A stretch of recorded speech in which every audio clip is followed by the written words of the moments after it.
ว่าปออดใจก่อนเตือนนาเจ้าแทนสักเดือนหนึ่งก็จะพาจนแปรแล้วหมู่มา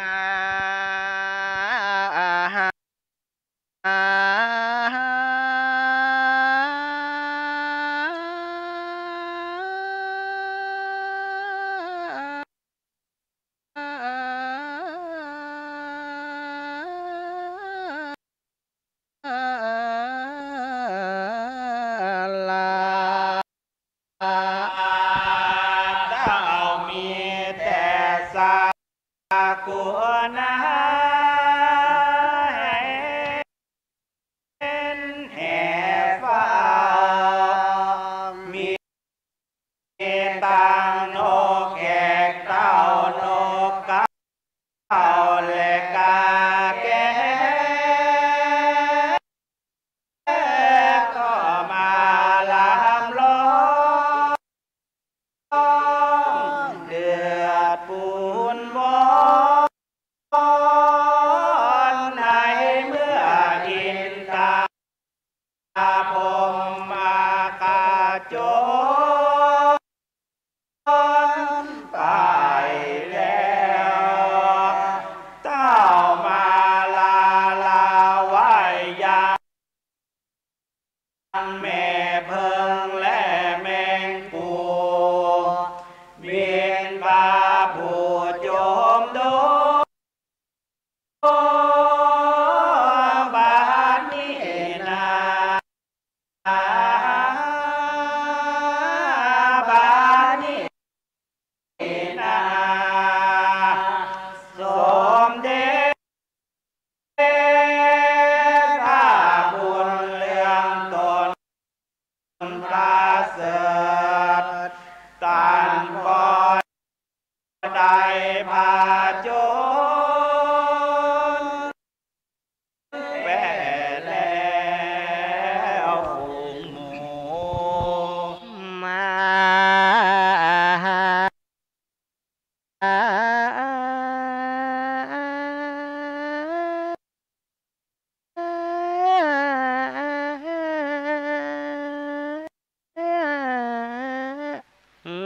ลา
พรรษา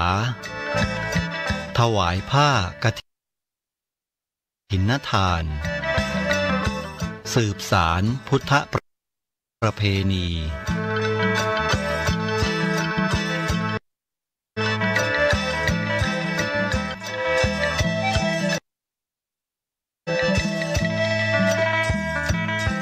ออกพรรษาถวายผ้ากฐินทานเพื่อสืบสานพุทธประเพณี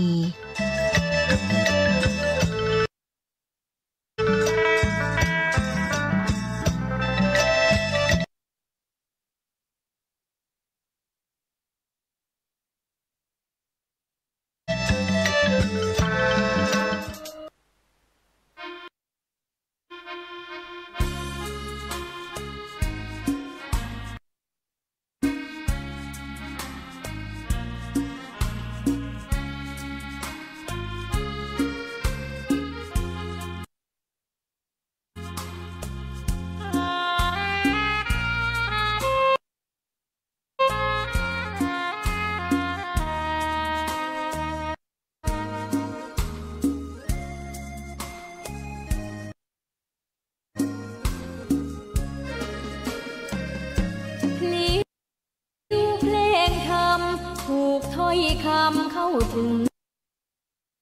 จิตใจฟังรายการวิทยุเสียงใสส่งถึงใจไปสู่ปลายนาสารธรรมน้อมนำมองพระศาสดาบอกผู้คนทั่วลาหันมา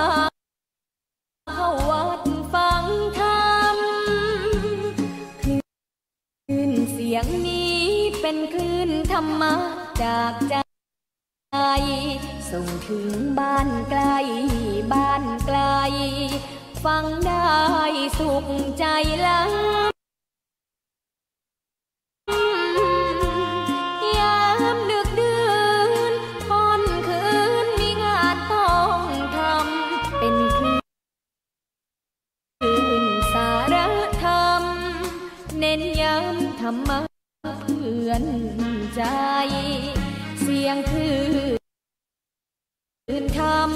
บอกหลักธรรมให้คลายความเหงาฟังเสียงธรรมะเบาเบาบอกเล่าถึงคนบ้านไกล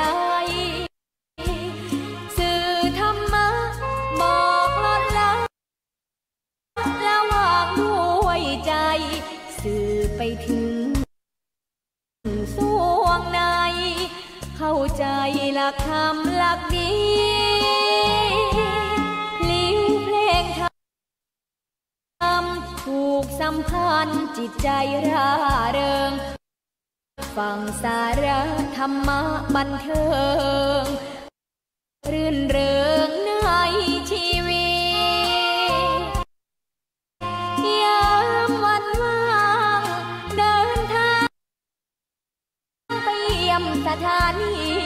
นัดพบกันน้องพี่วันนี้วันดีวันเสาร์สวดมนต์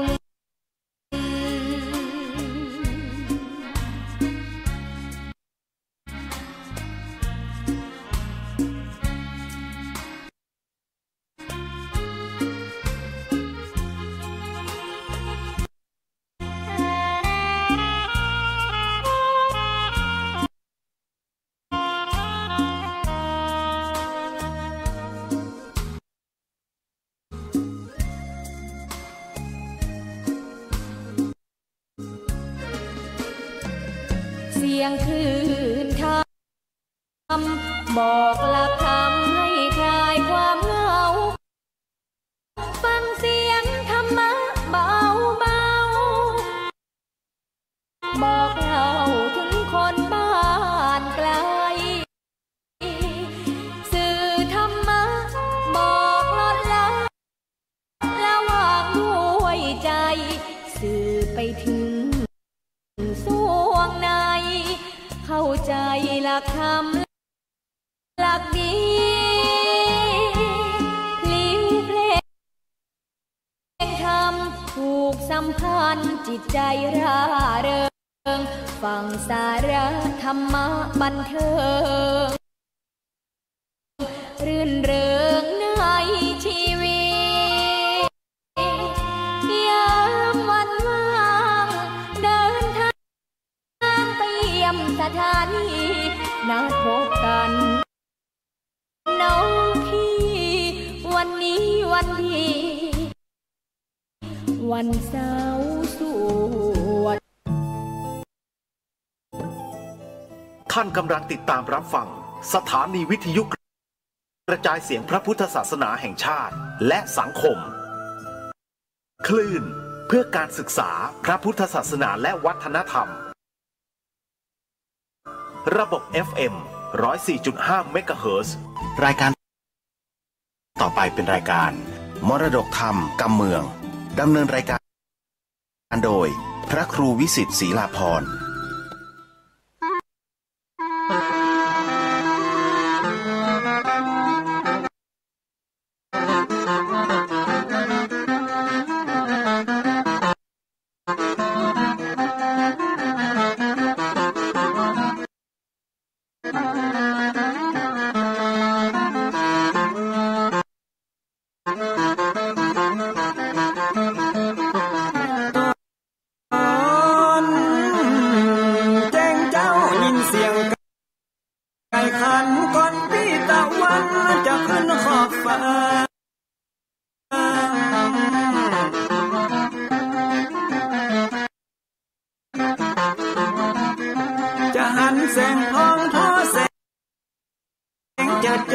จัดการล้างหน้าอาบน้ำแต่งตัววัน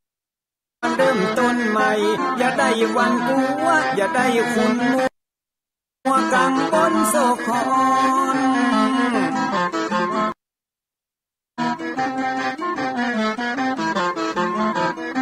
อย่าเอาน้ำคุณมาขังคอนอย่าเอาน้ำหอนมาล้วงหัวใจฮ้อนอ้วมอารมณ์คุณคองมาตอนฮับวันใหม่นี้น้องข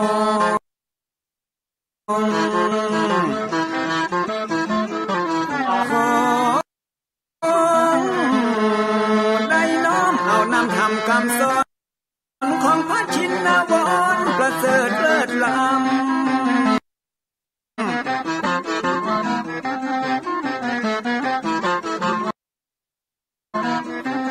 จุงจิตใจเพื่อออกจากธรรมบ่ฮือด่างดำโศกเศร้ามัวมองแสงแห่งธรรม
10 นิ้ว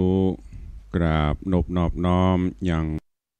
พระติรัตนเกี่ยวเจ้าตั้ง3 ประการอันไม่มีพระพุทธเจ้าพระสัทธรรมเจ้าพระสังฆเจ้าอันเป็นสรณะที่เปิงตีเคารพนับถืออันสูงสุดในชีวิตขอกราบคารวะแตบไตไวสาปุญญาปารมีธรรมพระเดชพระคุณหลวงปู่พระพรหมมงคลที่ปรึกษาเจ้าคณะภาค7เจ้าอา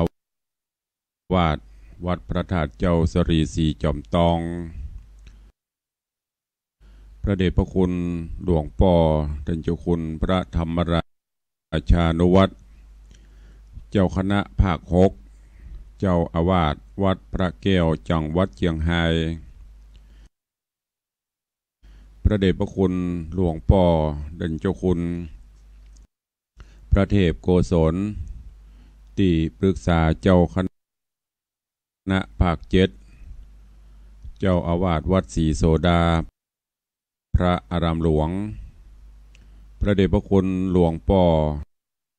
ท่านเจ้าคุณพระเทพปริยัติเจ้าคณะจังหวัดเชียงใหม่เจ้าอาวาสวัด7 ยอดพระอารามหลวงอำเภอเมืองเชียงใหม่พระมหาเถรานุเถระภิกขุสังฆสามเณรเจ้าจุตนจุองค์โดยความเคารพขอเจริญสุขเจริญปอนญาติโยมศรัทธานาบุญติ่นจองห้องวัดจุหนุ่มเท่าใจยิงขอน้อมต้อนรับทุกท่านเข้าสู่รายการมรดกธรรมกับเมืองต่างสถานีวิทยุกระจายเสียงวัดฝ่ายหินตำบลสุเทพอำเภอเมืองจังหวัดเชียงใหม่ส่งสัญญาณออกอากาศในระบบคลื่นความถี่ FM 104.50 เมกะเฮิรตซ์สถานีวิทยุพระพุทธศาสนาวัดหนองกายตำบลสันปะยางอำเภอแม่แตงจังหวัดเชียงใหม่ส่งสัญญาณออกอากาศในระบบคลื่นความถี่ FM 99.75 102.0 และ 89.25 เมกะเฮิรตซ์สถานีวิทยุพระพุทธศาสนาจังหวัดเชียงรายส่งสัญญาณออกอากาศในระบบคลื่นความถี่ FM 99.50 เมกะเฮิรตซ์และวิทยุชุมชนเสียงต่ำสายหอกระจายข่าวตามหมู่บ้านตามวัดวาอารามต่างๆและขอเจริญพรญาติโยมติดตามรับฟังทางวิทยุออนไลน์ของวัดฝ่ายหินทางเว็บไซต์วัดวังสิงห์คำอยู่ในเวลานี้รายการนี้ดำเนินโดยอาตมาภาพพระครูวิสิทธิ์ศรีลาภรณ์เจ้าคณะตำบลป่าแดดเจ้าอาวาสวัดวังสิงห์คำตำบลป่าแดดอำเภอเมืองเชียงใหม่จังหวัดเชียงใหม่เป็นผู้ดำเนินรายการก็น้อมนำธรรมะสารธรรมแบบปืนบ้านล้านนามาเทศนาคือญาติโยมทั้งหลายได้รับฟังกันเป็นประจำตั้งเชียงใหม่ละปูนลำปางบางส่วนฟังกันเมื่อเจ้า6 โมงไปถึง7 โมงโดยประมาณพี่น้องต่างเชียงรายฟังกันยามค่ำยามคืนก็ขอขอบคุณเนอะกับอีป่ออีแม่ญาติโยมสาธุชนที่ได้ติดตามรับฟังรายการมาโดยตลอดประ กันวันนี้ก็เป็นวันทำการทำงานกันตามปกติตื่นมายามเจ้าอากาศก็สดชื่นแจ่มใสหน่อยบางทีก็เริ่มหนาวเย็นบางทีก็หมอกอบอุ่นอันนี้ก็เป็นเรื่องของทางธรรมชาติตามเปิ้นพยากรณ์เปิ้นก็บอกว่าจะเริ่มเข้าสู่หน้าหนาวก็มีบางทีก็อาจจะหนาวพ่องจะได้ก็ตามก็ขอคือดูแลสุขภาพเนอะในช่วงปลายฝนต้นหนาวอากาศมันแปรปรวนปรับเนื้อปรับตัวกันบัตันก็จะทำให้โรคภัยไข้เจ็บถามหารักษาสุขภาพดูแลสุขภาพให้ดีวันนี้ก็มาพบมาปะกันในเรื่องของรัตนมณีกุมารมดส้มกันต่อในช่วงนี้อาตมาภาพก็ต้องขอสุมาอภัยทำอาจจะบัดได้ปฏิปต่อกันเพราะว่าช่วงนี้สุขภาพก็เริ่มจะย่ำแย่พ่องบางเตื้อก็ตื่นเจ้ามาจะมีอาการสลึมสลือพ่องเวียนหัวพ่องเพลียพ่องเพราะว่าโรคประจำตัวก็บ่ใช่ว่าบ่มีเหมือนเดียวกันหลายโรคตัวบางวันมันอาจจะสำแดงเดชฤทธิ์ออกมาพ่องก็ต้องพักผ่อนสุขภาพตัวเก่าตัวก็เลยบางเตื้ออาจจะเป็นเทปรายการแตนก็ต้องขอสุมาอภัยตัวเนอะ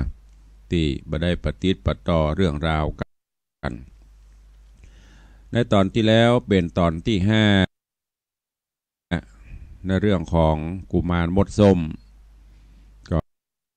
มาถึงอย่างตอนที่โพธิสัตว์เจ้ารั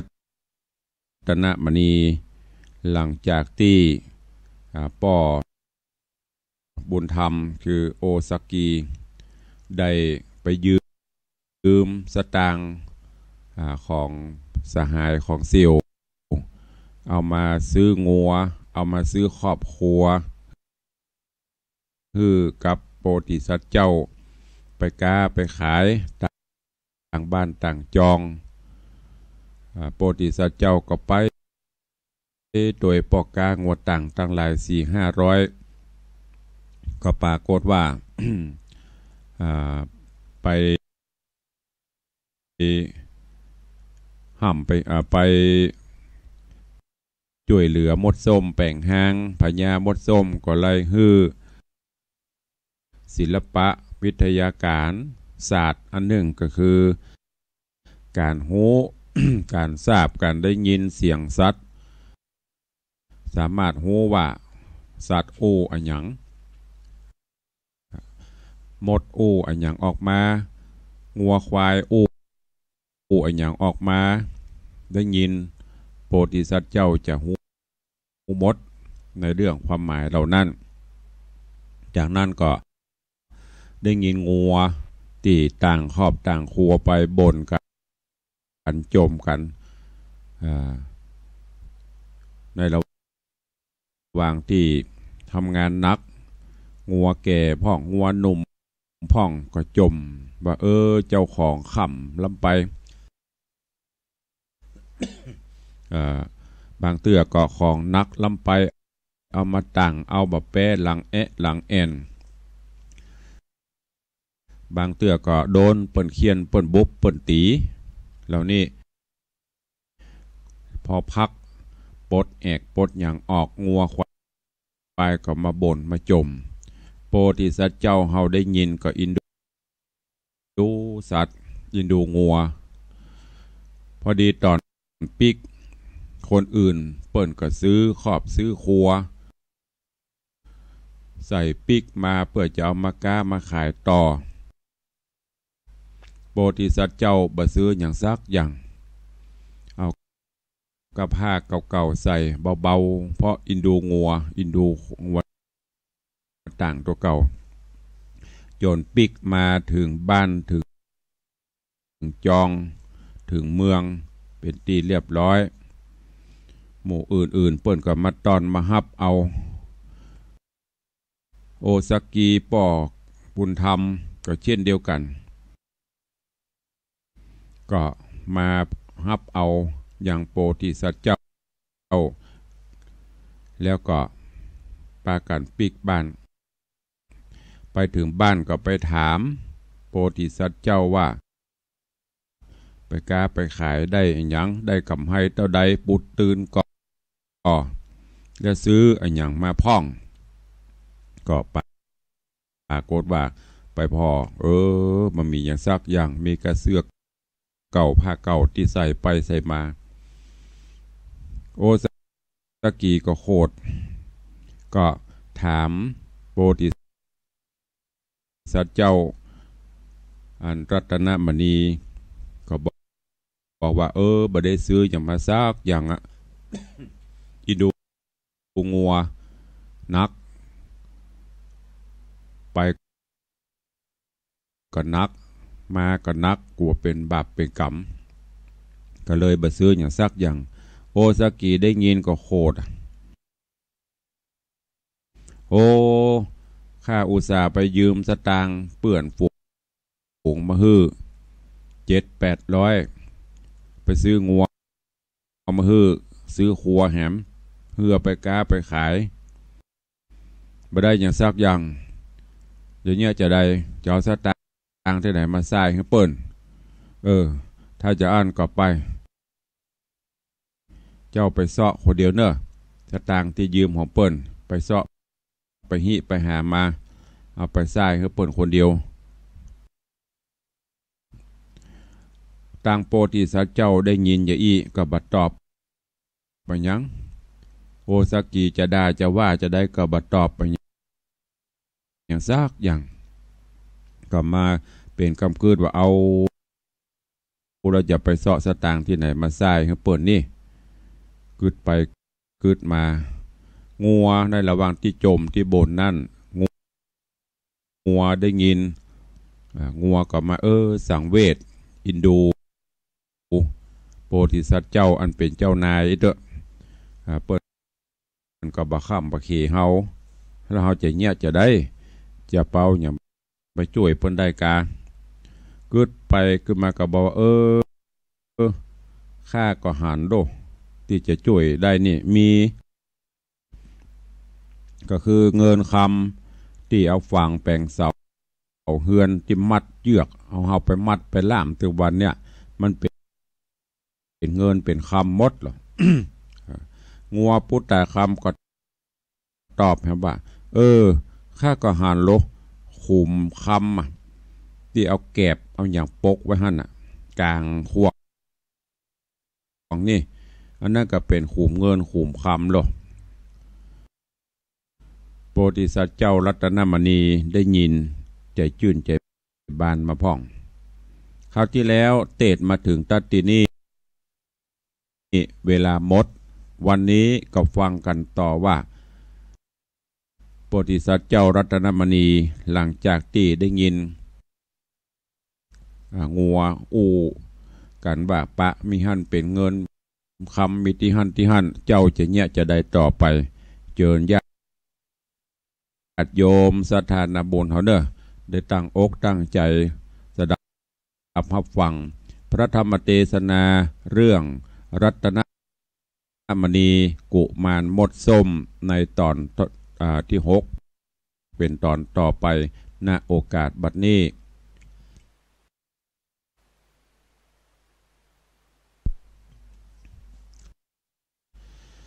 นะโมตัสสะภะคะวะโตอะระหะโตสัมมาสัมพุทธัสสะสาธุโวฟังลาโสตุจัน สัพปุริสะตังหลายตังยิงและใจหนุ่มเท่าที่ได้ปากกันเราได้ฟังยังรัศธรรมเตสนากุรัตนะมณีกุมารหมดส้มลำดับกรรมมาถึงแถมแล้วเราเจิญศรัทธาหนุ่มเท่าตั้งหลายตั้งใจภายที่ตามถ่อมทาดาฟังต่อไปนานี้และนามหาสัตโตส่วนว่ามหาสัตเจ้าก็มีความโศกเศร้าโศกาโจรพระสุริยาลงค่ำตาวันต่ำลับดอยลงเจ้าก็บ่จงเกียรติย่อขืนตอบต่อโอสักกี่โจรตาวันลีลาลงค่ำมืดเจ้าก็มายินกึดฝืดตันใจ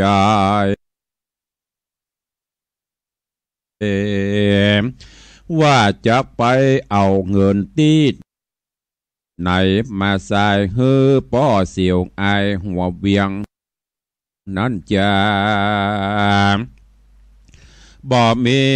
ไผคนใดน่าเป็นที่เปิ้งเต้าอาส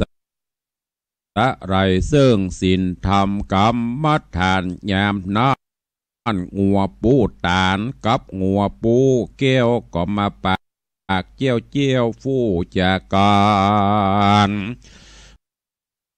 ว่าเอ็นดูนายมันอยู่คาคอ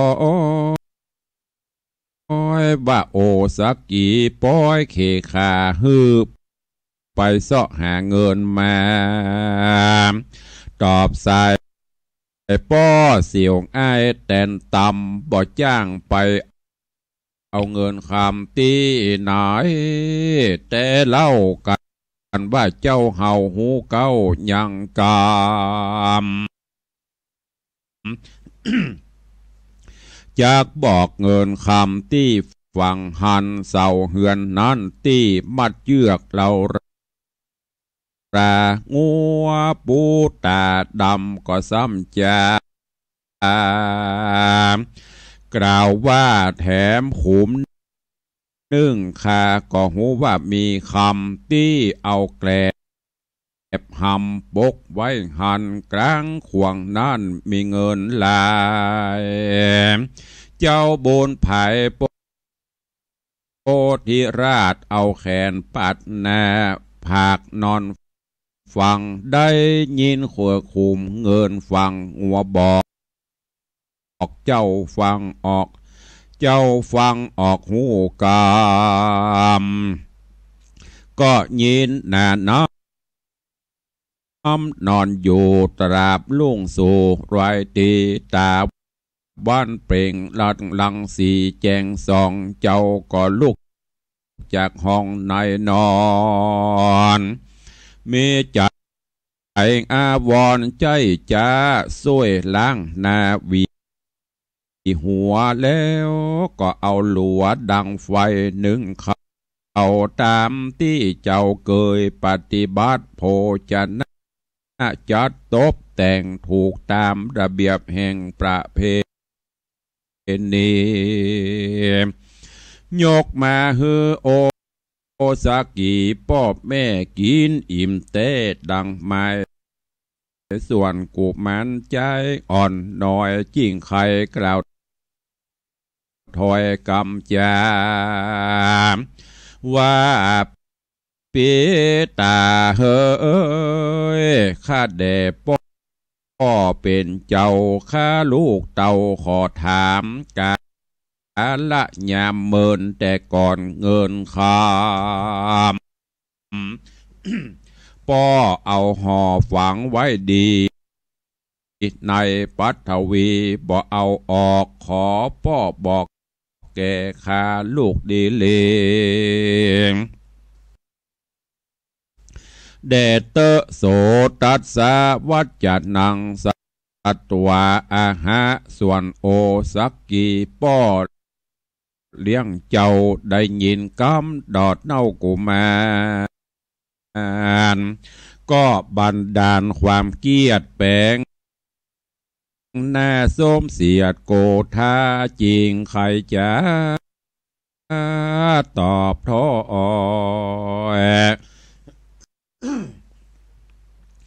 ว่าโดราใจอ่อน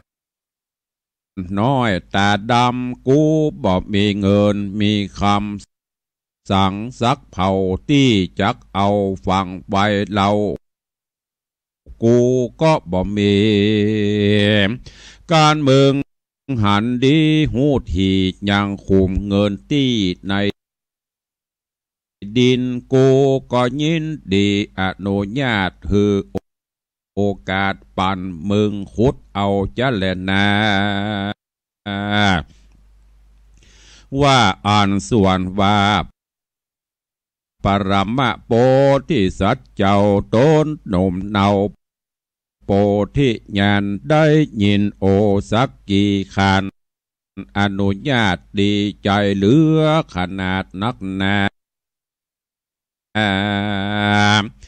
เอาเสียมลงเฮือนมาสู่กะล่างก็ไปขุดที่ข้างเสาเฮือนถูกตามเหมือนงัวเกี้ยวบอกคดเอาดินออกขุดลงไป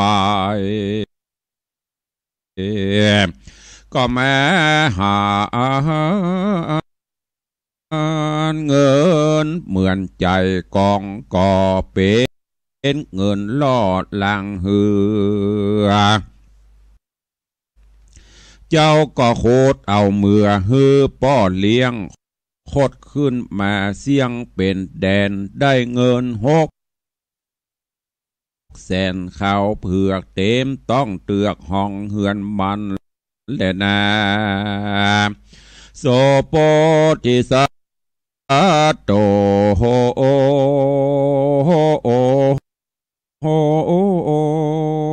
ส่วนว่าโพธิสัตว์เจ้าตนหนุ่มเนาเอาบุญบอกเขียมเจ้าก็เอาเสียมไปโคดแถมเราตามที่เจ้าหูแห่งคุมคามตีงัวปูดตาคำกล่าวตานกลางขวงบานโอสัก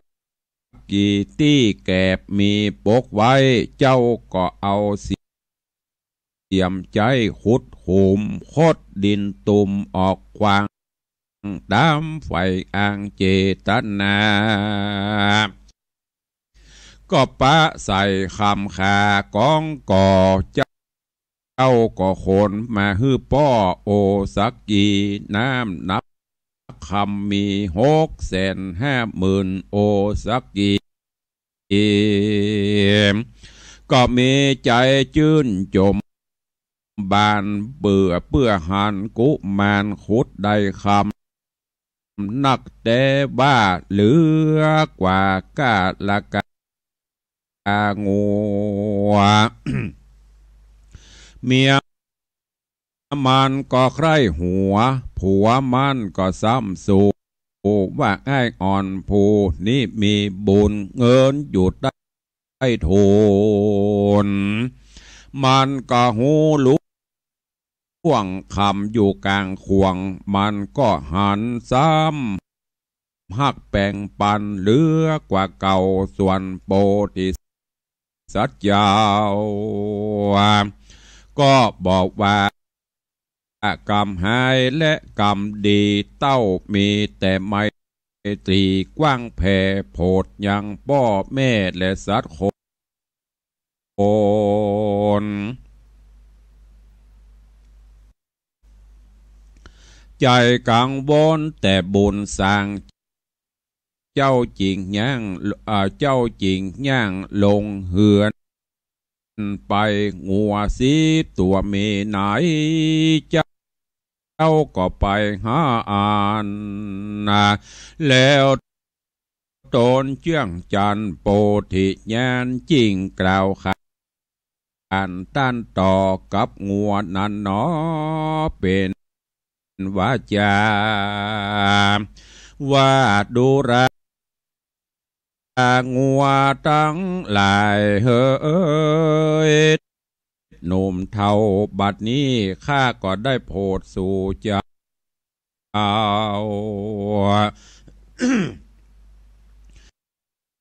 สายก้างเหินจักปล่อยสู่เดินเข้า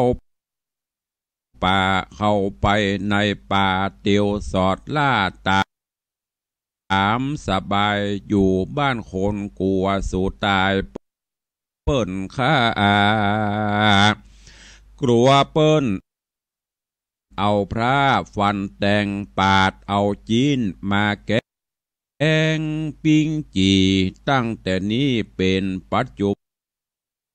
บันเฮอสู่จวนกาเข้าไปในป่าเอวสอดล่าสะแวงหากินตีนนาญาอ่อนบอบมามีบอบผ่อนในไพรฮืออยู่สบายใจในเถื่อนฮือสูเอาเป็นเพื่อนกันไปเตอะเนอว่าอ่านเจ้าก็จูงงัวสีตัวนั่นไตเตียวตังแผ่วดงขวางกลางป่าแล้วเจ้าก็กล่าวว่าสู่อย่าขึ้นมือกลัวคนใจเสือบาปกรามันยับได้คาเอาตายและงัวการว่ามหาสัตว์เจ้าส่งเสดเจ้าก็กากราดแก้วขึ้นมาสู่เกงหาแห่งเจ้านับตั้งแต่นั้นแล้วตอนนั้นมางัวตั้งหลายนั้นนาก็ได้อยู่ป่าเอวสอดล่าหากินเกียงนีเสียเบียงไปอยู่เถื่อนเอากันเป็นเพื่อนในพรายอยู่สุขสบายใจในป่าเขาอยู่ต่างอยู่สบายเมินมาก็กลาเป็นงัวป่าเนินนั่นจะสืบพันมาจนถึงกาละบัดนี้แหละนะ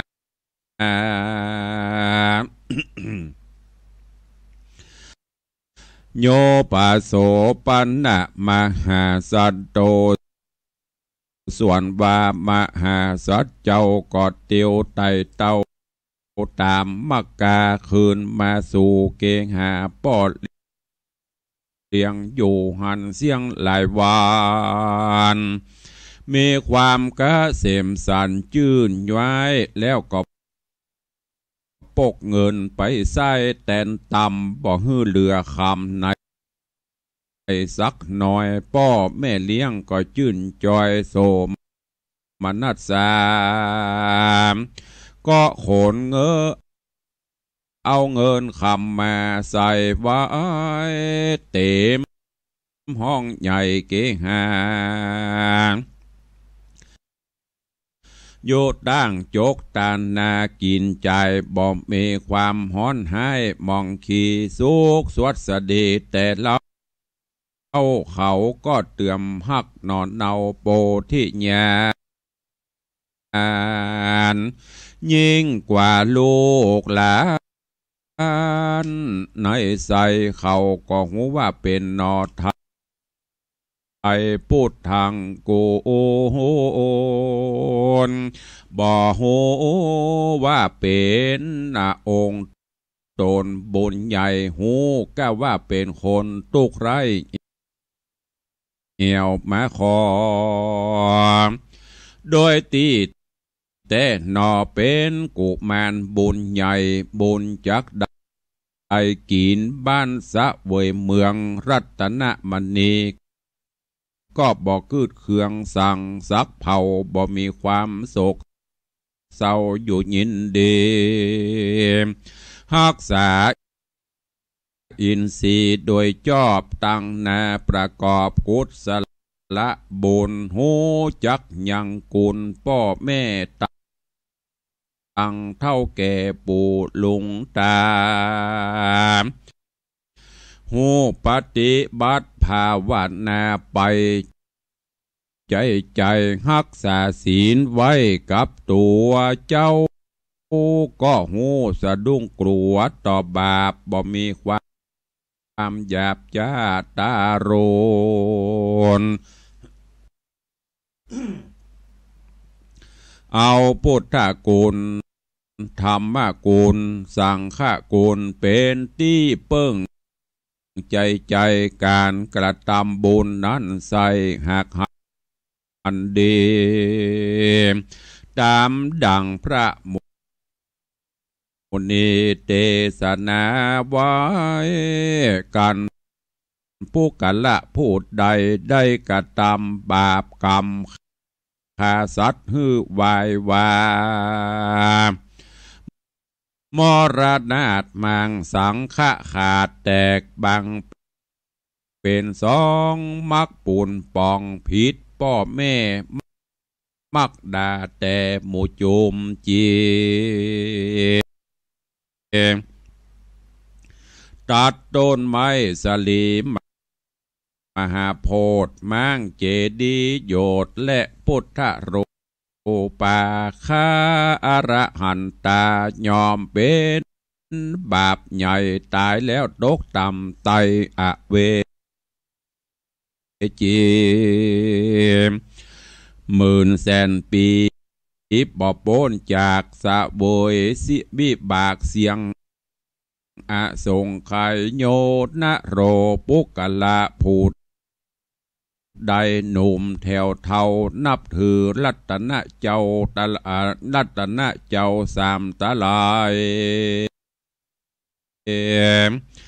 จำศีลภาวนาไปตุกเมื่อนาบุญอันนั้นเผื่อปกงำหูจักกะตำอุปถากงดเว้นจากปาปะกรรม ได้อุปธรรมเลี้ยงพ่อเลี้ยงแม่เอาแก้วตั้ง3 มุงแผ่ปกหัวบุญก็เตียงจักหักษาตัวใจบ่อตกถอยไหลเถิงผ่านเพราะบุญสินตานกำช่วยบ่ตกถอยโดยต่างดีเหมือนรัตนะมณีโตกตะนุ่มเนางัวบอกคุมคำเฮือเจ้าได้สบายใจก็มีวันนั้นแล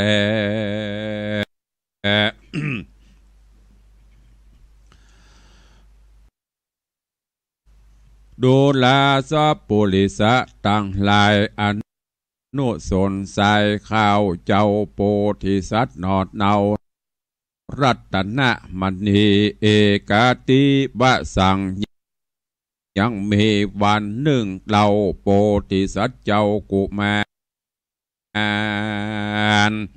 มีกามานากาเตียวสอดไปบรรลุรอดถึงกลางนายามกิมหาเดือน8เป็นยามเจ้านา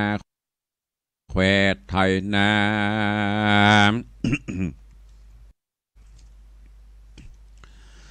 เจ้าก็หันยังมานาวาใจผู้หนึ่งอาสะไหลซึ่งกระทำการมีเสียงงนงาน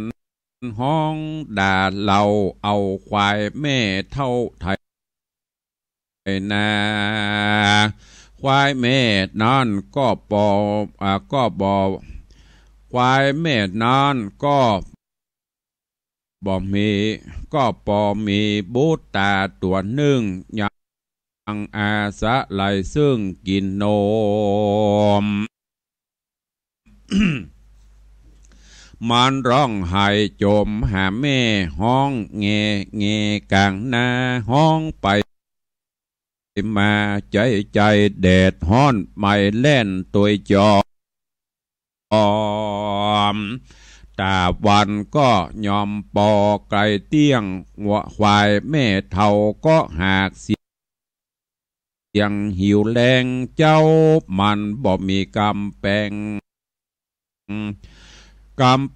แข้งด่าเขมันกว่าบุบตีควายแม่ตุกขีป่านอกยักแตกเจ้ามันเอาค้อนแดกใส่ลังเป็นสังมึงบอกไปบอกว่าเป็นดีใครฮึบผีห้าเอามากินกูบอกเปิงใจยินสักเผาควายแม่เท่า5 ปักมันก็แปลงหน้าจักงักศพตุนอายผีหุ่นปาวายขับดาควายว่าผีตินผีลากควายแม่เท่าหากตุกเหลือใจ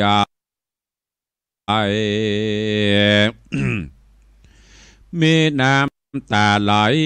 ย้อยกว่าลูกก็ซ้ำว่าให้มาหาควายตัวบุตรตาลูกน้อยจะไอ้ไฟห้อยกินนมและหาโจมยังแม่